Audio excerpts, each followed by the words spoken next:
일이 먼저냐 휴식이 먼저냐에 대해서 고대 로마인들은 그렇게 라돌체 비타, 가만히 아무것도 안 하는 이 시간 자체를 즐기는 달콤한 인생이 중요하다라는 그런 깨달음을 준 것 같습니다.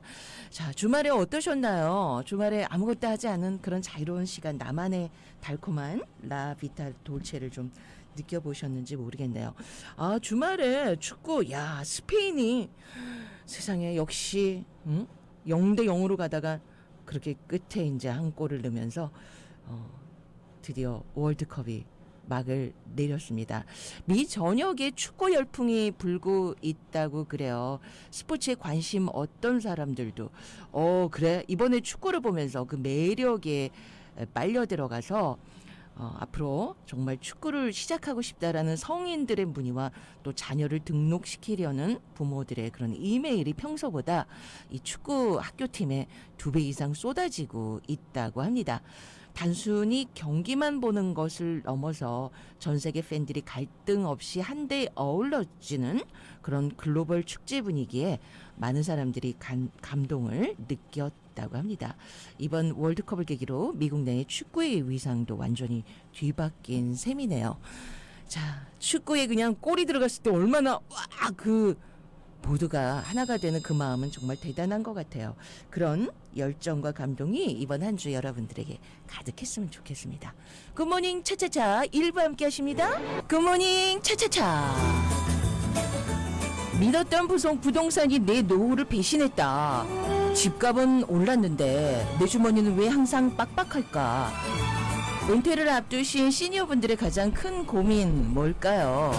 오늘 문선영의 머니터크로 잘 알려주신 YG 캘리포니아의 파이낸스 문선영 재정 전문가 모시고요. 부동산 어떻게 또 은퇴를 잘 한번 얘기를 나눠보겠습니다. 우리 문선영 우리 전문가님 오셨습니다. 안녕하세요. 안녕하세요. 문선영입니다. 반갑습니다. 네, 반갑습니다. 네. 갈수록 그렇게 뭔가 상큼해지는 비결이 뭔가요? 그렇게 말씀을 예쁘게 네. 잘하시는 비결은 뭔가요? 노후를 학원 다니시나요? 아니 은퇴 준비를 잘하신 분들은요. 네. 걱정이 없는 것 같아요. 그렇죠. 편안하게. 그거는 정말 사실인 것 같아요. 네. 은퇴 준비를 잘하신 분들, 노후가 정말 네. 준비가 되신 분들은 정말 걱정이 하나도 없으신 것 같아요. 오직 걱정이 있다면 이제 네. 건강.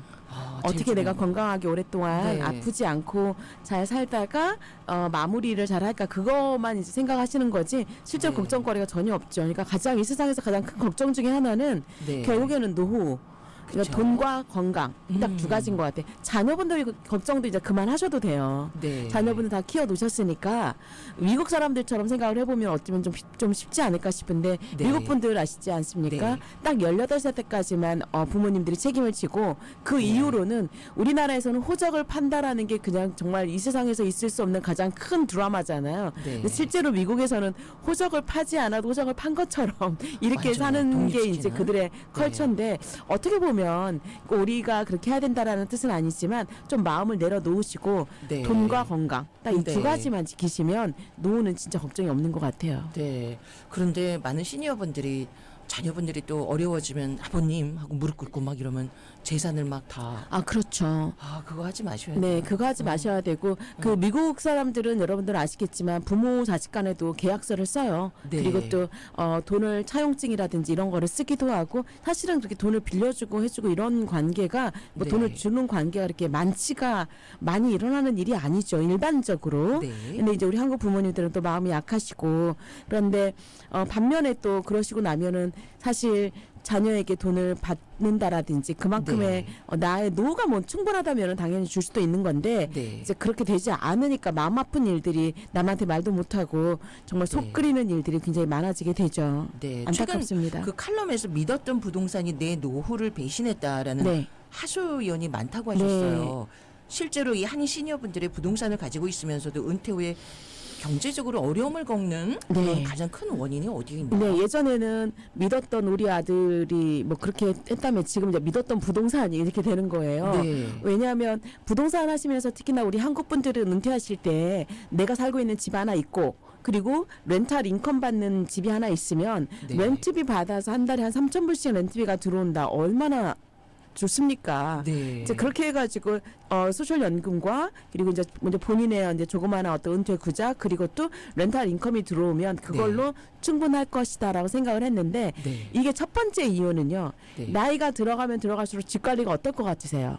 집이 관리가 힘들 것 같아요. 힘들죠. 네. 아무래도 뭐 고장 났습니다. 물론 뭐 4유닛, 뭐 6유닛 이런 걸 가지고 계시는 분들도 골칫거리지만 이제 문제는 네. 뭐냐면 콘도 같은 거 하나 가지고 계시는 분들이라면 달려가 가지고 그거 그때마다 고쳐줘야 돼요. 혹은 네. 다른 사람을 시켜가지고 전화로 이제 어레인지를 해서 이제 수리공이 가가지고 고쳐줄 수 있도록 해줘야 되죠. 아니면 매니저를 써야 되는데 네. 매니저를 쓰기에는 또 그들에 대한 또 이제 돈이 나가야 되기 때문에 네. 또 그것도 만만치가 않아요. 그래서 보통 아유 은퇴하고 내가 뭐 할 일이 뭐 있겠어 소일거리로 집 네. 관리나 하지라고 생각하셨던 분들이 나이가 네. 들어가면 들어가실수록 점점 어렵다라고 생각을 하시게 되죠. 네. 뭐 예를 들면 렌트비가 들어오지 않았다. 제 손님 중에 3개월 동안 한국을 네. 다녀오신 분이 계세요. 네. 한국을 다녀오시는 동안에 그 전에도 그 세입자가 조금 속을 썩이셨대요. 네. 이제 돈을 좀 늦게 내는 날도 있고 그리고 뭐 전화하면은 깜빡 잊어버렸습니다. 지금 드릴게요. 이제 그래서 네. 그렇게 받으셔야 되는 경우가 좀 몇 번 있었기 때문에 좀 신경이 많이 쓰이는 세입자였죠. 네. 한국 3개월 동안 가는 동안에 렌트비가 들어오지 않은 거예요. 네. 카톡으로 연락을 이제 할 수는 있지만 연락 당연히 받지 않았었고 네. 연락이 이제 되지 않으니까 아드님한테 좀 찾아가 봐라. 네. 그랬더니 아드님이 당장에 하는 말이 무엇이었을까요? 오. 아드님이 네. 가서 내가 받아올게요. 그러셨을까요? 받으면 얼마 줄래요? 받으면 얼마 줄래요? 그것도 그런데 이제 그것조차도 귀찮은 거예요. 아드님, 네. 아버님 집 파세요 그냥. 뭘 이렇게 렌트비 받으시려고 그렇게 네, 하시냐고. 그러니까 정말 너무 이게 이제 집 관리가 힘든 거죠. 네. 그래서 나이가 점점 들어가면 들어갈수록 네. 어쩔 수 없이 집 관리는 힘들어지게 됩니다. 네. 두 번째는 그 집을 렌트를 하게 되면 내가 네. 만약에 풀로 다 페이오프 된 집이다. 네. 그럼 보통 렌탈 인컴이 네. 내 집의 가격에 대비해서 얼마 정도가 돼야 된다 혹시 알고 계시나요? 렌탈 인컴이 그 갖고 있는 재산 지백 네. 한 몇 퍼센트가 돼야 된다. 그게 이제 내가 이자를 있어요, 받는 뭐 그게? 그런 거잖아요. 보통 그럼 한 어. 5%는 돼야 되지 않나요? 5%, 네. 4%, 5% 정도 돼야 된다라고 이야기를 해요. 맞아요. 네, 잘 네. 맞추셨어요. 보통 4%로 이제 낮게 계산을 하게 되면 그 정도가 되는데 문제는 뭐냐면 특히나 지금 캘리포니아 여러분들 아시다시피 요즘도 좀 조마조마해 또 산불 시즌이 또 돌아옵니다. 여러 가지 보험료 하우스 네. 보험료라든지 요즘 아니면 너무 올랐대요. 또 텍스, 프로퍼 텍스 어. 높아지고 있죠. 네. 거기에다가 여러 가지 관리 비용들이 높아지고 있고요. 네. 또한 HOA 피도 만약에 콘도를 가지고 계시거나 타운하우스를 가지고 계시면 네. HOA 피도 당연히 네. 높아지고 있어요. 네. 그러다 보니까 내가 4%를 예상을 하고 집에 렌탈 인컴으로 이제 은퇴를 해야지라고 생각하셨던 분이라면 실제로 이것 빼고 저것 빼고 나가는 돈을 다 빼고 나면 거기에다 또 하나 복병이 숨어 있는 게 공실률이에요. 예를 들어서 이 집이 이사를 간다. 그럼 집 가고 나면은 그래도 한 2주 정도는 다 청소를 해야 되죠. 네. 그리고 또 다른 사람을 또 찾으셔야 돼요. 네. 그런 사람 찾는 게 마음같이 또 그렇게 되지 않지 않습니까? 네. 그러다 보니까 사람 찾기도 힘들고 그러면 한 달, 두 달 만약에 또 돈은 벌고? 들어가고 네. 렌털 인컴은 들어오지 않죠. 네. 그런데 우리 어머님 아버님 입장에서 매달 한 3,000불씩이 들어올 거라고 예상을 했는데 이제 그 돈이 스탑이 되는 거예요. 네. 2개월이 안 들어오게 되면 6,000불이고요. 3개월이 안 들어오게 되면 3개월치 생활비인 이제 9,000불이 안 들어오게 되는 거예요. 네. 그러니까 공실률도 생각을 해보면 와 이거 도대체 얼마나 될까 놀랍게도 네. 한인타운에 네. 90010가 여기가 바로 이제 그 집코드가 90010 아닙니까? 네. 한인타운 가장 가운데라고 볼 수 있는데 중심이라고 볼 수 있는데 여기에 콘도 렌탈을 하고 나서 다 빼고 나서의 그 수익률을 봤더니 네. 아까 4% 5% 되지 않아야겠습니까? 라고 네. 말씀하셨잖아요. 네. 1.99%예요. 그럼 너무 그렇다. 1.99%. 물가는 네. 얼마 오르죠? 물가는 요즘 너무 막 올라서. 뭐 5%, 6%씩 네. 오른다라고 얘기하잖아요. 근데 내가 집에다가 돈을 딱 묶어놓고 네. 왜냐하면 집을 다 페이한 돈이란 말이죠. 그걸 네. 놓고 지금 1.99%씩만 찾아 쓰고 계시는 그런 거밖에 되지 않아요. 근데 어. 1.99%면 나는 또 일을 해야 되죠. 네. 쫓아가야 되고 가서 그쵸. 고쳐줘야 되고 어. 사람들 이제 세입자가 나가고 나서 새로운 사람이 들어오면 크레딧 체크업도 해야 되죠. 여러 가지 사람들을 이제 관리해야 된다라는 게 보통 스트레스가 아니죠. 그러다 보니까 네. 렌탈 인컴으로 내가 딱 믿어서 부동산 하나 있으면 내 집 하나 있고 렌탈 인컴 들어오면 내가 살 수 있겠지라고 생각하셨던 분들이 네. 그렇지 않다라는 거를 이제 점점 갈수록 더 느끼게 되는 거예요. 네. 그래서 저희가 네. 100일의 약속이라는 프로젝트를 진행합니다. 100일의 약속. 100일 동안에 이루어지게 네. 돼요. 네. 100일이라는 게 참 중요하죠. 우리 뭐 100일 기도 기도기도 하고. 그렇죠, 그렇죠. 요즘 젊은 사람들 보니까 100일 사귀고 기념 나서 100일하면 그런 거 아직 셀리브레이트 하는 그런 젊은 친구들이 있을까요? 만난 지 우리 100일이야 뭐 이렇게. 젊은 친구들 지금 그러지 않나? 그래요? 그런 것 같아요. 네. 그래요? 네. 저희 얘기 아닙니다. 네. 저희한테는. 100일의 약속 궁금합니다. 네, 100일의 약속.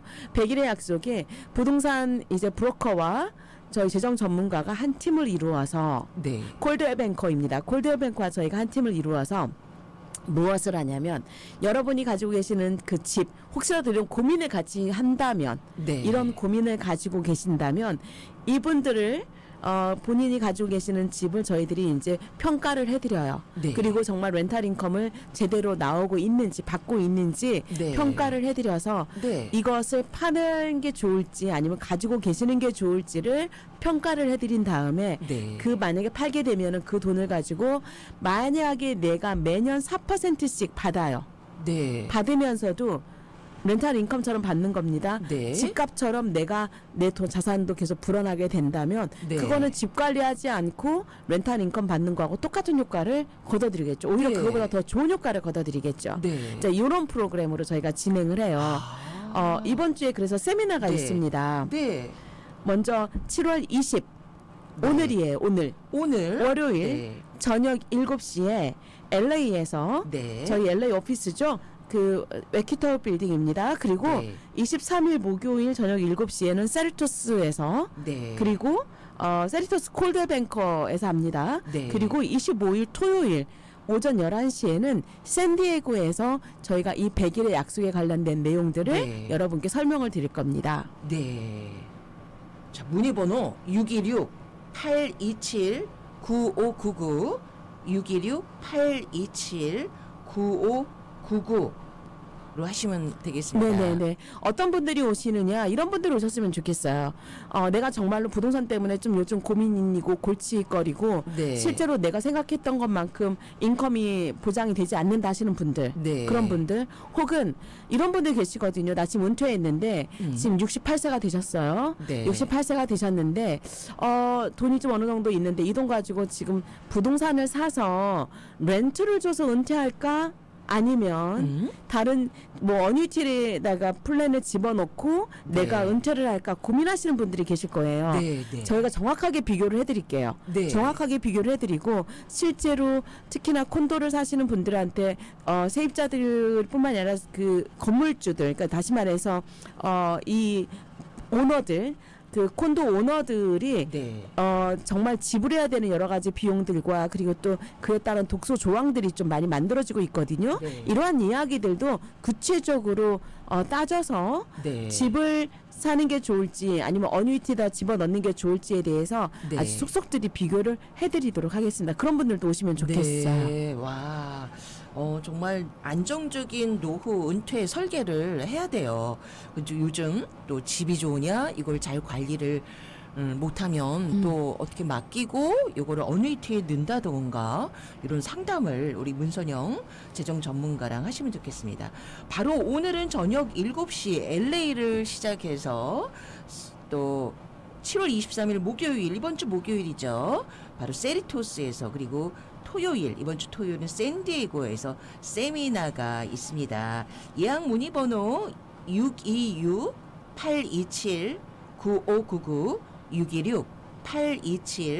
626-827-9599로 하시면 되겠고요. 바로 문선영의 머니터크 치시면 모든 정보가 인터넷 구글 검색을 하시면 나옵니다. 거기에서 또 연락을 하셔도 좋겠습니다. 이제 은퇴하시는 분들은 다운사이징을 많이 하잖아요. 그렇죠. 그렇죠. 그래서 어떤 렌트 인컴 구조 재편 외에도 다운사이징 전략이나 생활하기 불편한 기존 주택을 은퇴에 꼭 맞는 새 집으로 연결하는 방법도 다루신다고 들었어요. 네네, 맞아요. 실제로 이제 이런 경우들이 굉장히 많아요. 네. 나이 드신 손님들은 이제 보통 2층 집을 가지고 계셨는데 뭐 예를 들어서 3베드, 뭐 2베드 정도 2층 집을 가지고 계시는데 손님들 만나보면 네. 고민이 뭐냐면 네. 나랑 우리 남편이랑 지금 나이가 들어가고 있고 지금 70대 이제 후반 정도가 되시면 만약에 둘 중에 한 분이 몸이 안 좋아지게 되면 네. 보통 이제 2층 집 같은 구조에는 마스터 베드룸이라든지 이런 게 2층에 다 존재를 유치하고 있죠. 2층에. 네. 1층은 보통 거실과 주방과 그다음에 게스트 베드룸이 있단 말이죠. 네. 그리고 게스트룸이 있지만 문제는 뭐냐면 욕실이 풀리 갖춰져 있지 않아요. 그냥 네. 화장실만 있지. 하프 베드룸이지. 네. 욕실도 있고 화장실도 있고 이렇게 되지는 않거든요. 그러면 만약에 남편분이 혹시라도 아프시게 되면 아. 2층에서 1층으로 올라갔다 내려갔다 하는 거 거의 불가능하세요. 그렇죠. 그리고 또 네. 와이프분께서 혹은 또 이제 뭐 배우자 남편분께서 음식을 가지고 이제 위로 아래로 올라갔다 하시는 것도 이게 보통 일이 아니시거든요. 네. 같이 늙어가는 입장에서 여러 가지 현실적으로 네. 굉장히 불안하죠. 그래서 뭐 휠체어 엘리베이터를 설치를 한다라든지 이런 분들도 계시지만 네. 굳이 내가 이 집이 아니라면 네. 오히려 더 편안하고 안전하고 네. 그리고 더 이런 롱텀케어 상황을 대처할 수 있을 만큼의 자금이 좀 유통될 수 있는 그런 집 네. 다운사이즈로 들어가게 되죠. 이런 분들이 많아요.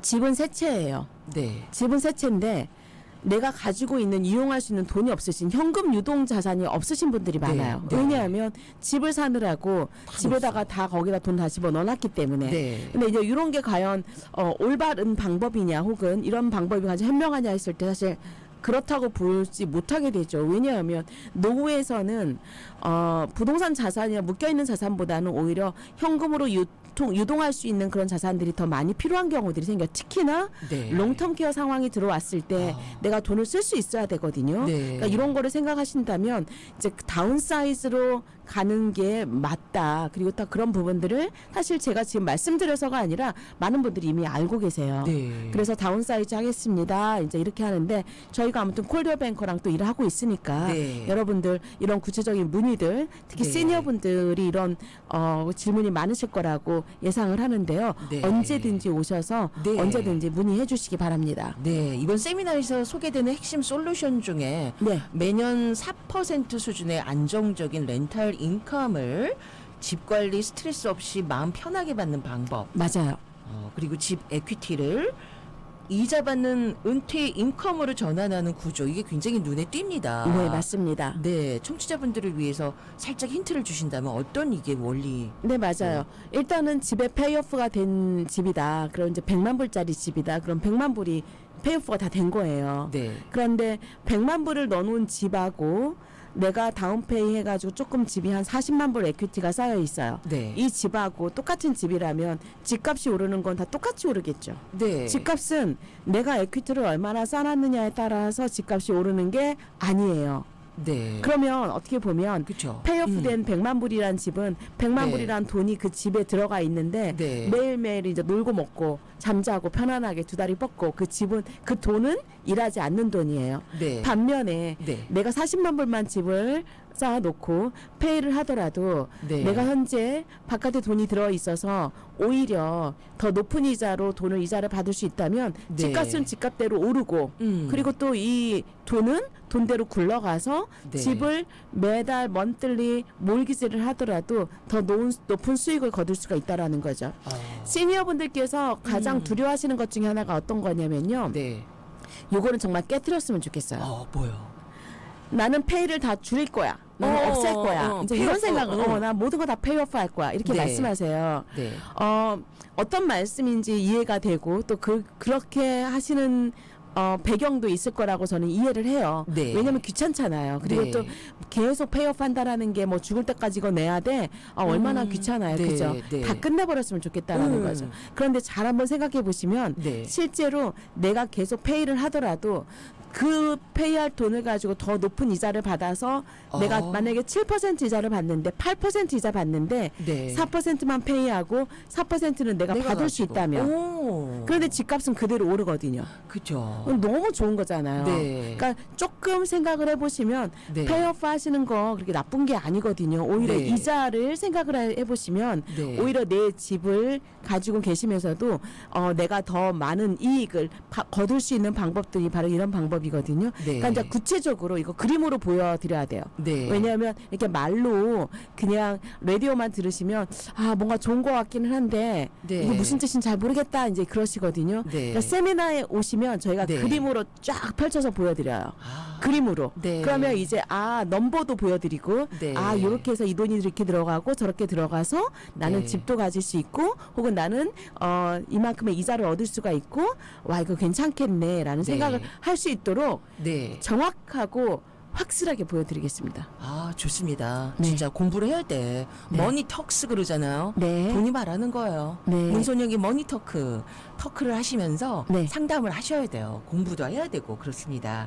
자, 아주 좋은 세미나가 이번에 부동산과 은퇴 세미나를 개최를 하신다 그러니까요. 문선영의 머니터크 전화번호 626-827-9599 626-827-9599 그리고 검색 엔진에 문선영의 머니터크 하시면 여러 가지 정보가 나옵니다.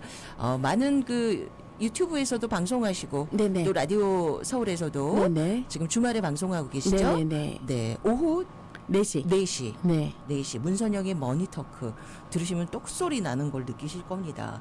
자, 이번 세미나에 많은 분들이 오셔가지고요. 기존의 고정관념을 좀 버리고 네. 그 놀지 않는 돈을 어. 잘 이용해서 네. 개개인마다 또 다르잖아요. 네. 상담을 해보시면 아주 좋을 것 같습니다. 네. 이제까지 평생 집을 위해서 일해오셨다면 네. 이제는 집이 네. 여러분들을 위해서 일할 수 있도록 저희가 네. 돕겠습니다. 아, 너무 감사합니다. 네, 감사합니다. 네.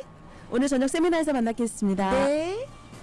탱자 뮤직 극장의 1호 열렬 팬의 사연을 소개해드리겠습니다. 바로 나순경 씨, 나순경입니다. 넘버 1 해서 보내주신 사연 함께 나눌게요. 안녕하세요. 저는 아름다운 나라 미국 천사의 도시 로스앤젤레스에 사는 한의사 나순경입니다.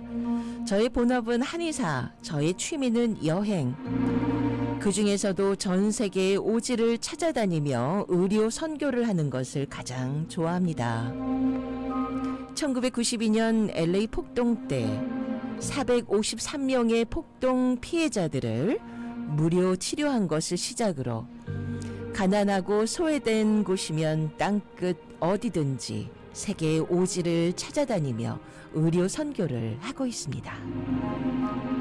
내과 의사, 외과 의사, 한의사, 치과 의사, 소아과 의사, 마취과 의사, 간호사 그런 의료진들과 여러 형제자매 봉사자들과 함께 의료 봉사팀을 구성해서 주님을 섬기는 한 마음으로 많은 의약품과 학용품, 생활 필수품들 그리고 많은 의복들과 음식들을 가지고 가서 각자 최선을 다해 의료 봉사를 하고 있습니다. 한국의 소록도와 예양원의 나 환자촌에서부터 방글라데시, 몽골리아, 중국, 필리핀, 인도네시아, 터키, 아프가니스탄, 우즈베키스탄, 우크라이나, 카자흐스탄, 키르기스탄, 러시아, 블라디보스토크 그리고 남미의 멕시코, 데카테, 산델모, 애니깽으로 유명한 유카탄 반도, 브라질, 페루, 아마존, 니카라과, 볼리비아와 과테말라 그리고 아프리카의 마다가스카와 케냐, 모잠비크, 짐바브웨, 잠비아와 사우스아프리카의 희망봉까지 다녀왔습니다. 의료 선교가 필요한 곳이면 어디든지 한국인의 긍지를 가지고 한국인의 이름으로 다녀왔습니다. 1999년 8.5도의 강진으로 폐허가 된 터키 참사 때는 삶의 터전인 집과 일터를 잃어버리고 먹을 것과 입을 것이 없어 차가운 땅바닥에다 미국의 적십자사에서 급히 보내준 천막 속 맨바닥에서 자고 매일 먹고 살아야 하기에 어깨, 허리, 다리, 무릎 등 전신이 아파서 고통을 받고 있었습니다. 하지만 그런 것은 고통 중의 일부일 뿐입니다. 사랑하는 부모, 형제 혹은 자녀들이나 친척들, 친구들이나 이웃들이 땅속으로 묻혀버린 허망함 속에 살아남은 자신을 비관하면서 죽지 못해 살아가는 많은 환자들이 있었습니다. 환자들을 치료하고 있는 그 와중에 바로 우리들의 눈앞에서 7.2도의 강진이 또다시 일어나 혼비백산.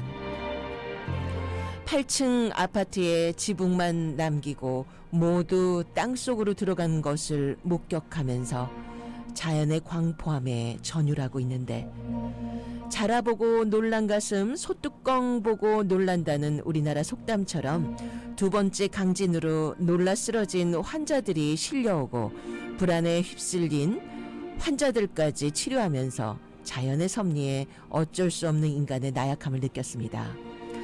1년 동안 혀가 굳어 말도 못하고 보통 음식은 드실 수 없는 할아버지. 그 할아버지는 단 한 번의 치료로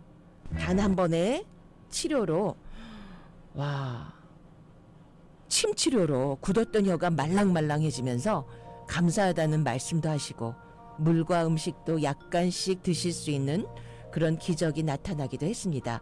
그것은 침이라는 것을 모르는 터키인들에게 침이라는 것을 알려주신 주님의 사랑이었습니다. 2002년에는 탈레반과의 전쟁에서 정부군이 승리한 아프가니스탄에 갔습니다. 하지만 아직도 곳곳에 잔재 있는 탈레반들의 항거는 몇십에서 몇백 명의 사상자를 내고 있었습니다. 우리들은 유엔의 보호 아래 전쟁 후에 환자들을 돌보러 갔지만 무시무시한 탱크들과 중무장한 군인들을 보면서 전쟁의 참상을 직접적으로 체험하기도 했는데, 사막의 모래더미만큼이나 척박한 자연 환경에서 살아가는 그네들의 생활상을 보면서 마음이 아팠습니다. 조선시대 한국 여인들이 쓰고 다니던 쓰개치마는 1940년대 한국에서 사라져 아스라한 옛날 얘기가 되었지만 21세기 그곳에는 차도르라는 이름으로 존재하고 있어 과거로 다시 돌아간 듯한 착각 속에 안쓰러웠습니다. 뜨거운 날씨에도 눈만 열어놓고 온몸을 칭칭 덮어쓴 여인들, 그들의 큰 눈은 맑은 호수보다 하늘의 별보다도 아름다운데, 그보다 더 아름다운 그녀들의 마음은 아름다운 미소로 우리들에게 전해져 왔습니다. 평생 한 번도 벗지 않은 것 같은 터번을 써서 머리가 하얗게 변한 남자들의 머리에도 반짝이는 침은 꽂히고, 남자들의 시선은 물론 살랑이는 바람에게조차 한 번도 보여준 적 없는 늘씬한 여인들의 다리에도 허리에도 하얀 아랫배에도 여지없이 확실한 침 치료는 계속됐습니다. 물론 아무것도 쓰지 않은 아이들 환자들도 치료했습니다.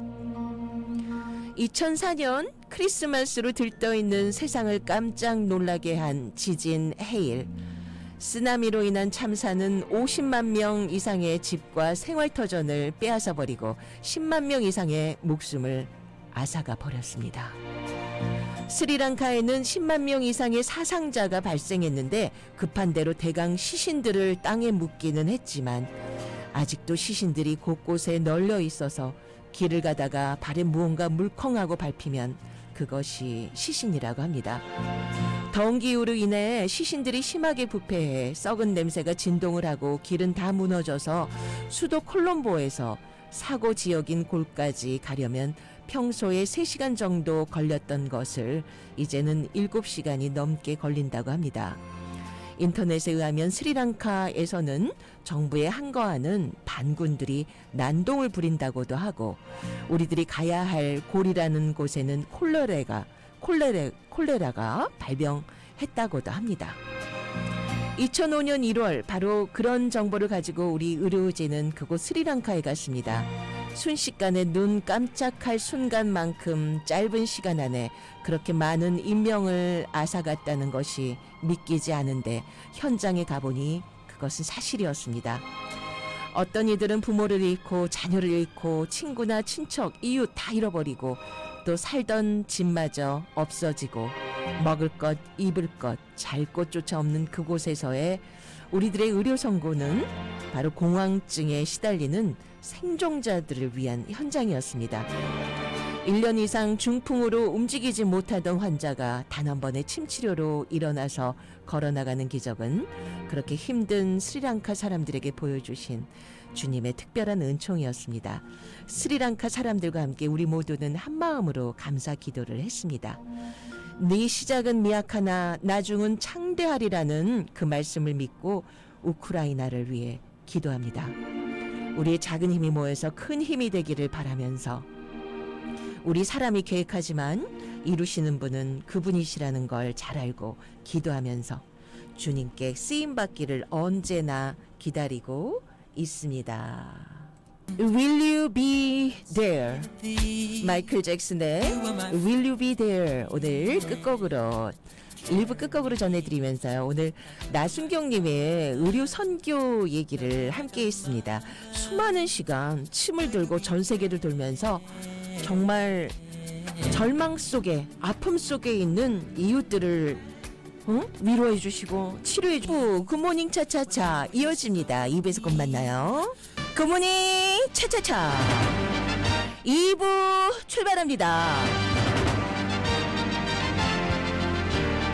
어떤 사진 한 장을 봤어요. 아니 이 새가 쪽제비를 등에 태우고 이 쪽제비 조그만 쪽제비가요 청딱따구리 등을 타고 둘이 하늘을 나르는 거예요. 야 진짜 아니 어떻게 얘네 둘이 이렇게 친해가지고 하늘을 같이 나를까? 근데요 동화 속 한 장면처럼 신비롭고 아름다워 보이기까지 하는 이 사진 한 장 그 속사정은 달랐습니다. 쪽제비는 바로 청딱따구리를 사냥하려고 잡으려고 했는데 이 딱따구리가요 살기 위해 필사적으로 날개짓을 하면서 둘이 같이 비상하는 하늘을 나르는 그런 사진으로 연출된 거죠. 남들이 보기엔 아무 문제 없이 평온해 보이고 그저 순탄하게 흘러가는 것처럼 보일지 몰라도요 우리 모두는 저마다의 무거운 족제비 한 마리씩 등에 얹은 채 숨이 턱에 차도록 치열한 하루를 버텨내야 하는 그런 분도 계실까요? 남들은 모르는 나만의 무게를 지니고도 오늘 아침 묵묵히 날개를 펼쳐 날아오른 여러분 그 지독한 무게를 견뎌내며 끝내 삶을 이어가고 있는 우리 강인하고 아름답습니다. 지금 당장은 등이 무겁고 날개짓이 버거울지라도 청딱딱우리가 그런 시련을 떨쳐내고 다시 자유롭게 날아올랐듯 우리에게도 반드시 그런 평온한 바람이 불어올 겁니다. 자, 힘겨운 날개짓 끝에 다가올 그런 달콤한 휴식을 또 기대하면서 굿모닝 차차차 출발할게요.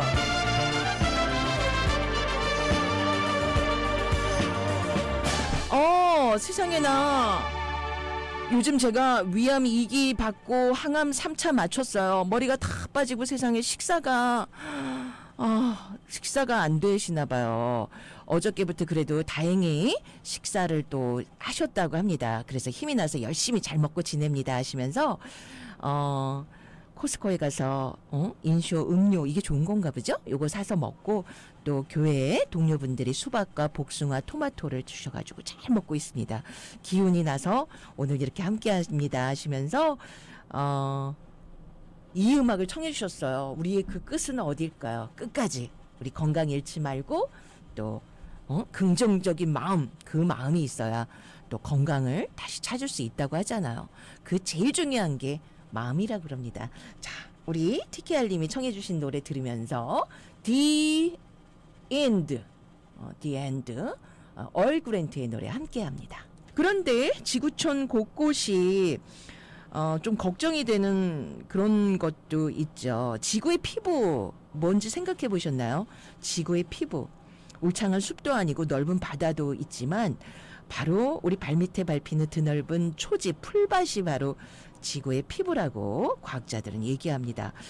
보통 나무가 없는 드넓은 풀밭을 보면 참 텅 비어 있다. 아이고 이렇게 아까운 땅이 그냥 놀고 있네. 여기 그냥 개발을 하거나 농사를 짓거나 건물 올리면 좋겠다. 이러고 어르신들은 특히 미국 오시면 이렇게 땅이 놀고 있다니 그런 얘기도 많이 하십니다. 그렇지만 이 초지는요. 전 세계 육지 면적의 무려 54%를 차지하는 생태계의 거대한 심장이래요. 그래서 20억 명에 달하는 인구가 바로 이 풀밭에 기대어 생계를 이어가고 있습니다. 무엇보다 놀라운 사실은요. 이 초지가 기후변화를 막아주는 아주 위대한 비밀 탄소 저장고라는 점입니다. 울창한 숲은 탄소를 나무 기둥이나 잎사귀에 저장하지만 초지는 그 거대한 탄소를 전부 땅속 뿌리에 깊숙이 묻어두는 거죠.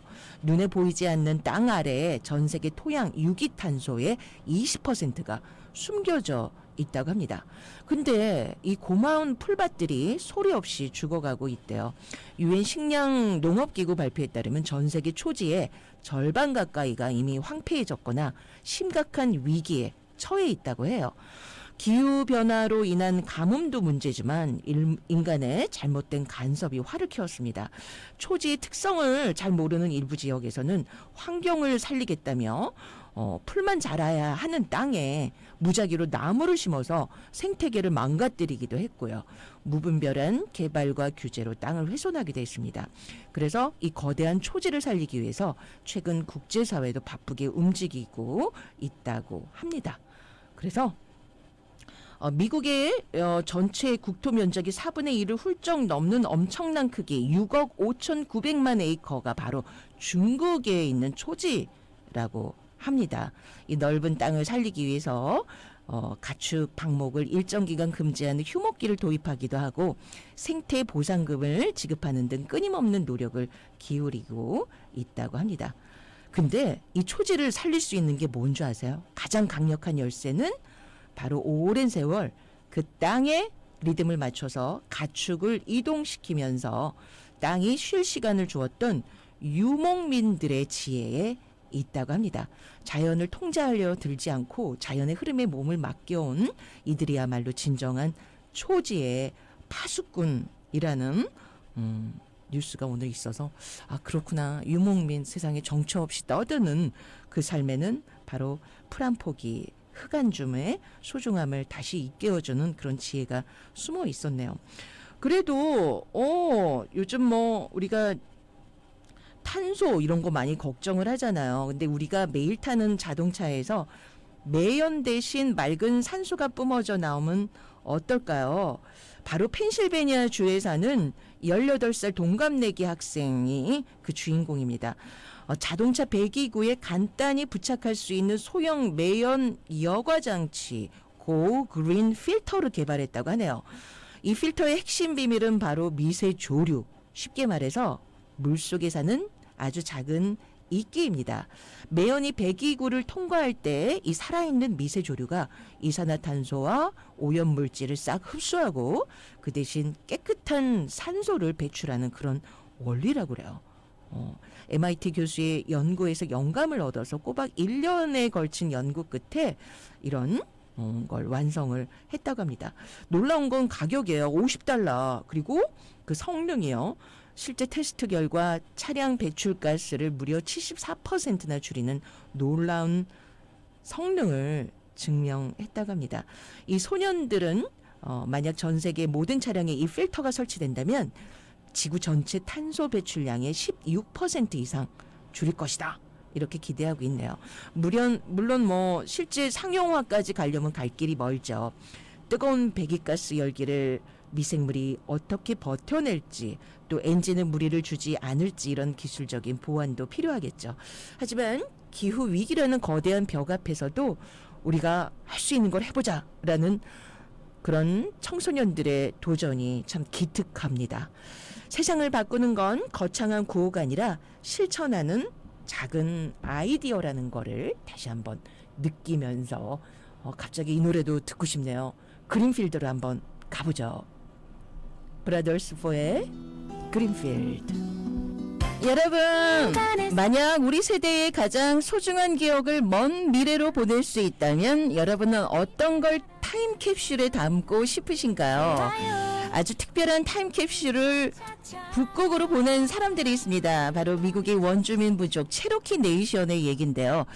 북극점 지점, 그 영하의 얼음산손에 깊숙이 묻힌 게 있는 거 아시죠? 바로 스발바르 국제 종자 저장고가 있습니다. 이곳에 부족의 영혼이 담긴 전통 씨앗들을 연구 보관하기 시작했다고 합니다. 전 세계의 농업 유산을 지키는 이 지구 종말의 날 저장고. 언젠가 그 디인드는 항상 있잖아요. 시작이 있으면 끝도 있는데 그 종말이 언제 올지 종말아! 이래서 딸만 계속 나서 종말이라고 지은 그런 친구도 있는데, 아무튼 미국 부족으로서는 최초로 당당히 입성을 했습니다. 이 체로키 네이션이 북극으로 보낸 9가지 씨앗 속에는 단순한 식물 이상의 가슴 아린 역사와 문화가 살아 숨쉬고 있습니다. 그 중에서 가장 눈길을 끄는 건 이 체로키 화이트 이글 콘이라는 신성한 옥수수예요. 흰 알갱이 사이에 마치 독수리가 날개를 펼친 듯한 푸른 줄무늬가 새겨져 있어서 이 부족의 제사 때마다 빠지지 않는 가장 귀한 보물이라고 합니다.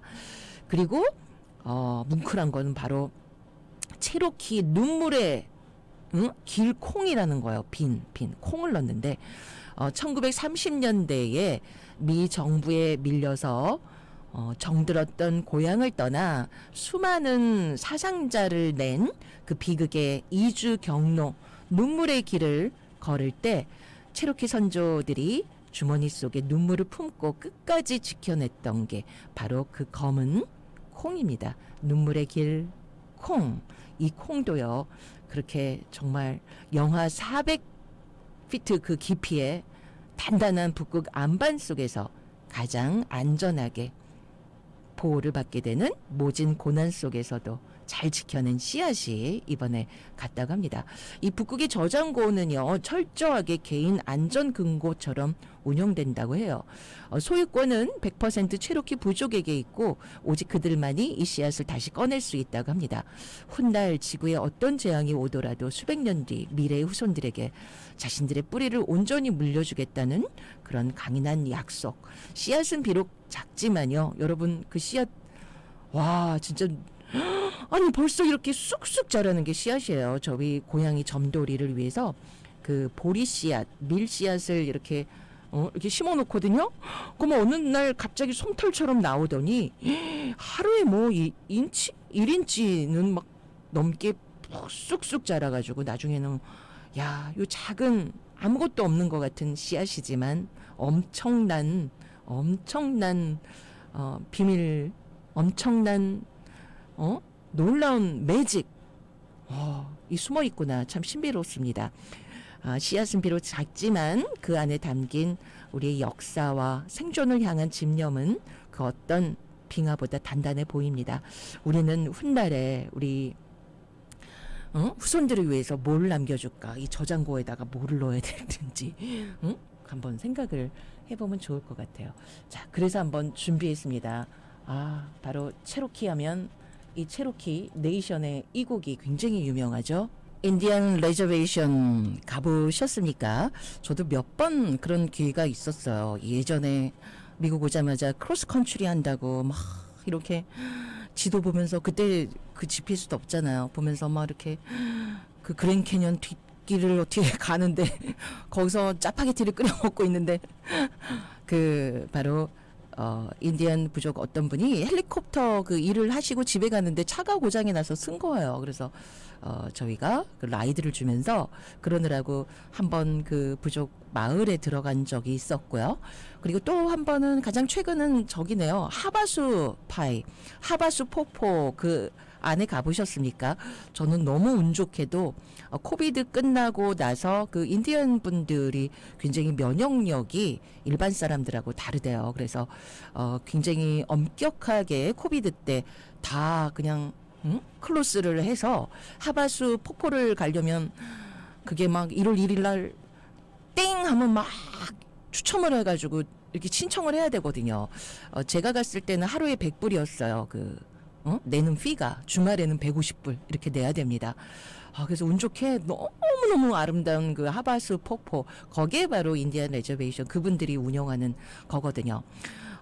그 그랜 캐년을 쭉 내려간다고 생각해 보세요. 그러면 거기 이제 야, 어떻게 이런 아름다운 곳이 있을까? 그 폭포 색깔이요 파랗습니다. 아주 그 폭포들을 지나서 몇 개를 지나면 나중에 이제 콜로라도 리버를 만나요. 콜로라도 리버는 막 회색빛의 그 강과 하바수 그 지역에서 그 조그만 강줄기를 따라서 내려오는 파란 물이요. 둘이 엉켜가지고 막 밍글이 돼서 색깔이 진짜 신비로운 그런 걸 경험을 했고 너무 아름다운 곳에 그분들이 살고 계시더라고요. 어느 날 저녁은 부족 회의를 하시더라고요. 커다란 이렇게 공간이 있어서 거기 이렇게 풀장도 있었던 것 같아요. 이렇게 지나가면서 슬쩍 보니까 밤에 모여서 부족 회의도 하시고 그랬습니다. 근데 뭐 그렇죠. 외부인들에게 이렇게 친절하지는 않으세요. 하지만 뭔가 그래도 사실 보호구역이다라고 보호가 아니고 이렇게 밀어놓은 이 넓은 아메리카가 그분들의 땅이었는데 하긴 뭐 그 순서가 계속 바뀌기도 하죠. 우리는 운 좋게 또 우리 섬조 선배님들이 일궈놓으신 이 땅에서 이민생활을 그래도 편하게 하고 있네요. 최근에 또 본 분들은 나 이민생활 한 지 50년 됐어요. 막 60년 됐어요. 이런 분도 계시더라고요. 선배님들 진짜 고생 많이 하셨습니다. 잠을 잘 주무십니까? 최근 미 신경과학자들의 연구를 보니까 성인에게 꼭 필요한 하루 깊은 잠의 양은 생각보다 길지 않대요. 딱 1시간에서 1시간 반 정도. 비율로 따지자면 전체 수면의 15%에서 23%만 깊은 잠을 채워도 우리 몸은 면역력을 회복하고 하루 동안 쌓인 기억을 깔끔하게 정리해낸다고 합니다. 8시간 푹 누워 있었어도 아침에 눈 떴을 때 피곤해요. 이렇게 찌부둥하지 이렇다면 이 소중한 1시간 반 딥 슬립을 놓쳤을 확률이 높은 거죠. 어떻게 하면 내가 그러면 깊게 잠을 푹 잘 잘까? 몇 가지 그 전문가들이 조언해 준 거를 전해드리면 깊은 잠 수면은 전반부에 집중적으로 몰려서 찾아온대요. 그러니까 베드타임을 일정하게 너무 늦지 않게 유지하는 게 핵심이라고 합니다. 그리고 우리 뇌는 체온이 1도 정도 뚝 떨어져야 깊은 잠으로 내려앉는다고 그래요. 그래서 침실 온도를 65도에서 67도 이렇게 살짝 서늘하게 맞춰주는 게 아주 좋다고 합니다. 그리고 낮 시간을 적극적으로 활용하세요. 아침에 눈 뜨자마자 밝은 햇볕을 쬐고 이게 굉장히 중요해요. 낮 동안 몸을 좀 부지런히 움직여줘야 밤에 깊은 잠이 쏟아집니다. 그리고 자기 전 금지 3총사가 있어요. 늦은 밤 격렬한 운동 이거 안 돼요. 격렬하게 뭐 하지 마시고 그리고 야식과 함께하는 술 요것도 아주 안 좋다고 합니다. 그리고 늦은 오후에 카페인 나 옛날에는 진짜 자기 전에도 저도 커피를 마시면서 잤어요. 그래도 뭐 그랬는데 제가 얼마나 잠을 잘 자면 그 정말 카페인이 많다고 하는 그 음료 있잖아요. 있을 거예요. 그 안에 카페인이 너무 많아서 미국의 한 청소년이 그거를 너무 많이 마셔서 카페인이 오버돼서 사망을 한 그런 사고도 있었습니다. 그 음료를 먹고도 저는 바로 이렇게 졸면서 마시면서 그랬는데 이게 몸이 바뀌는 거예요.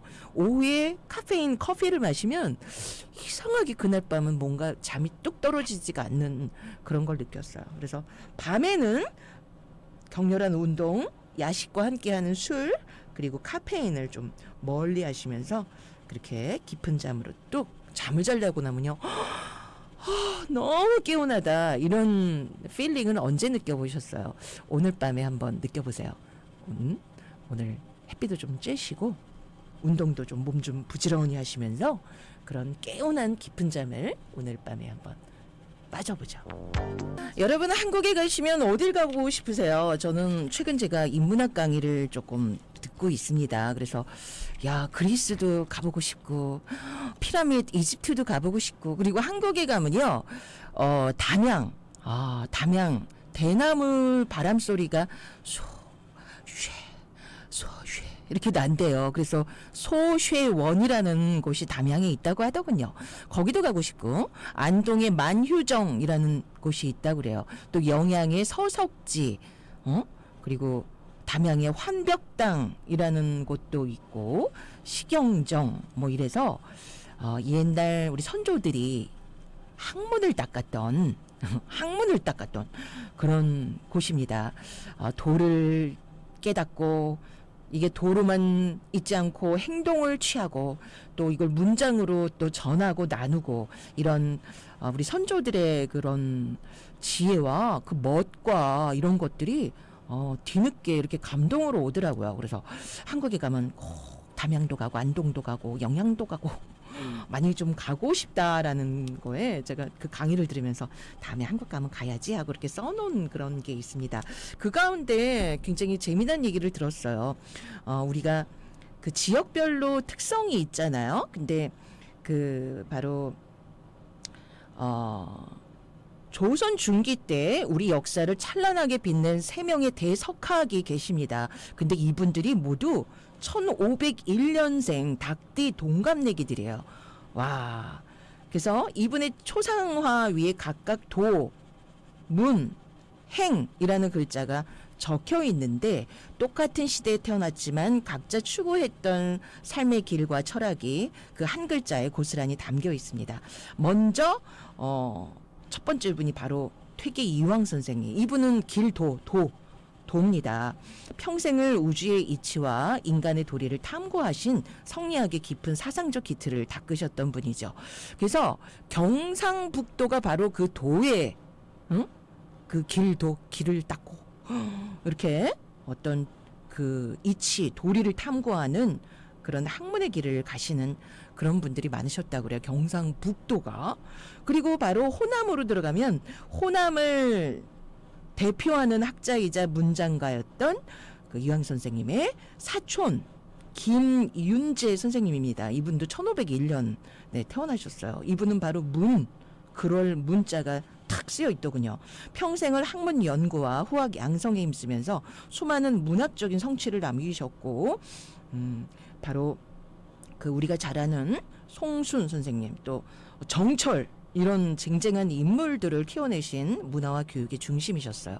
그래서 호남 지역은 바로 그 문장, 문학, 바로 이 줄기가 결국은 우리 노벨 문학상을 수상한 우리 한강이라는 그런 작가를 세계적인 정말 얼마나 그걸 이제 인정받는 거죠. K 문학입니다. 우리 한강까지 이어진 게 바로 이 호남 학문에서 이렇게 나왔다고 그러더군요. 그러면 옆으로 가면 바로 행 어느 도일 것 같아요. 행할 행, 실천을 해야지. 글만 보면 어떡해? 이런 분은 바로 남명조식이라는 선생님이다. 남명조식 선생님. 이분 사진 외에는 턱하니 행할 행자가 있더라고요. 머리로만 하는 공부가 아니라 아는 것을 반드시 몸으로 실천해야 한다라고 강조하셨던 그런 분입니다. 이분은요 가슴에 방울을 달고 다니셨대요. 왜냐하면 점잖게 이렇게 방울 소리 나면 안 되게 그렇게 진짜 선비로 방울을 달고 다니셨고 또 칼을 지니고 다니셨습니다. 이 칼은 안으로는 마음을 밝히고 밖으로는 의로움을 끊어낸다라는 글귀를 새겨 지니고 다니셨던 그런 어떤 실천력을 보여주신 그런 분이더라고요. 그래서 강의하는 중에 아니 그러면 저는 충청도거든요. 충청도하고 강원도는 없더군요. 너무 서울하고 가까워서 뭐 그런 게 있었나 봐요. 그래서 아무튼 한국에 가면 한번 담양이니 안동 막 이런 시골을 다시 가서 그때 학문을 닦았던 그런 서원들이 있다고 하잖아요. 그 고즈넉한 산에 다 그 기와 멋진 우리의 건축 양식과 함께 보면 마음이 편안해지는 그런 시골에 가고 싶다라는 그런 생각이 드네요. 여러분도 여름이 되면 그 시골에서의 미역 감고 했던 그 추억이 있지 않을까라는 생각이 드네요. 1972년의 노래인데요. 지금 들어도 전혀 촌스러움이 없죠. 멋진 노래, 멋진 언니 김추자. 이름도 김추자. 네, 김추자님의 슬픔은 안개처럼 들으셨습니다. 저는 몰랐던 그런 분이에요. 남명조식 선생님. 이분이 아들을 뒤늦게 44살에 얻었습니다. 근데 이 아들 이름이 바로 조차산이에요. 조차산. 실제로 경남 김해 대동면 주동리에 있는 조차산이 바로 이 남명조식 선생님의 이름에서 나왔다고 합니다. 뒤늦게 얻은 귀한 자식인데 안타깝게도 9살에 어린 나이에 요절을 하고 말았어요. 그래서 이 남명 선생이 깊은 슬픔에 빠져서 이 아들을 묻은 그곳이 바로 아드님 이름이 조차산. 김해에 가면 조차산 한번 가봐야 되겠습니다. 그래서 거기에 후학들을 많이 양성을 하시면서 이분이 세상을 뜨실 때 우리의 큰 별이 졌다라고 하는데 바로 그런 후학들이 한국의 별, 정말 성들을 마련했어요. 그래서 효성, 금성, 삼성, 바로 그 남명 조식 선생님의 후손들, 그 후배들, 그리고 후학들이 그걸 이어서 이렇게 별이 또 됐다라는 그런 얘기가 있어서 이 역사를 들으면 참 재밌는 것 같습니다. 김해에 가면 조차산, 아들을 묻은 그 산 이름이 조차산, 아들 이름과 똑같다 그러는군요. 고향 생각이 오늘 뭉클뭉클 나는 그런 날이네요. 한 끼 음식해도요, 감사한 마음을 가지면요, 소화도 잘 되고 맛있을 것 같습니다. 오늘 맛있는 점심 식사하시고요, 좋은 하루 마무리하시기 바랍니다. 함께해 주신 여러분 고맙습니다. 탱자 한미였습니다. 내일 뵙겠습니다.